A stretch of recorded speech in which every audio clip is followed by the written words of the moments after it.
The DTM's return to Budapest was a comeback well worth watching.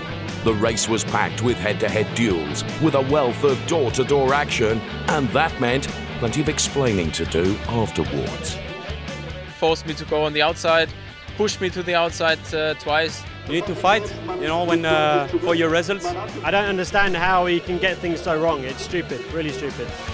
The youngsters and rookies dominated the event at the Hungaroring, with Marko Wittmann emerging as the King of Hungary. The 24-year-old posted a serene and comfortable Leitster flag victory. You need to be concentrated, stay focused, which is sometimes not so easy, but it worked well. Just as in Hockenheim, BMW were the big winners. Bruno Spengler started from 9th and initially slipped down the field on standard tyres, but later showed all his class on option tyres and took the checkered flag in 3rd. Maxime Martin in 6th and Antonio Felix da Costa in 8th both put DTM points on the board for the first time, rounding off a highly positive team performance.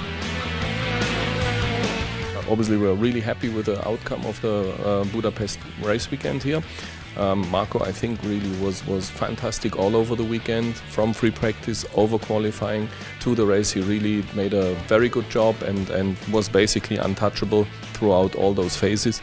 And behind, obviously, we've seen a lot of things happening, and that we managed with Bruno to have a car with the opposite strategy, then jump to the podium, is fantastic.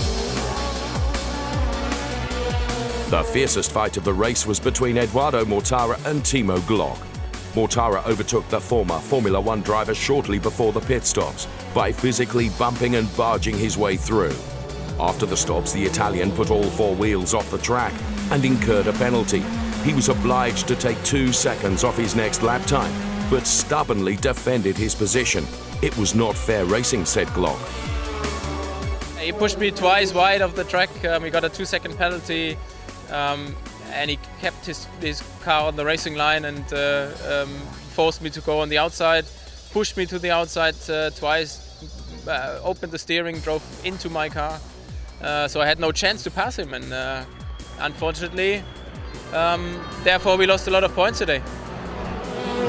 When you see you have an opportunity when the guy in front of you is struggling, sometimes you try to overtake the others. Sometimes it's limit, of course, and obviously you try not to touch, and sometimes you touch. I can understand that he was a little bit annoyed with me. I can perfectly understand that. But in the end, we fight for our results. Glock would end up down in 19th, while Mortara clung on to finish 4th. Audi were again the strongest of the constructors with 6 cars in the top 10. But 3 races into the season, the men from Ingolstadt are still looking for their first win.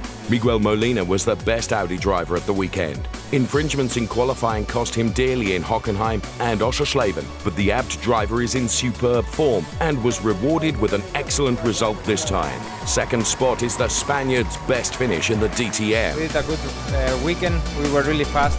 I think we are in a good moment for continuing this level, and we will try to carry on like this.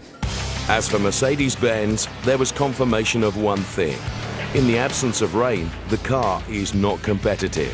Christian Viatora sensationally took the win in Oschersleben, but didn't finish in Hungary. Robert Wickens was the best Mercedes-Benz driver in 11th, so the Stuttgart constructor scored no points at all. The unluckiest man of all was Gary Paffett, the unwilling victim of a collision between Vitoris and Joey Hand in the 2nd turn of the race.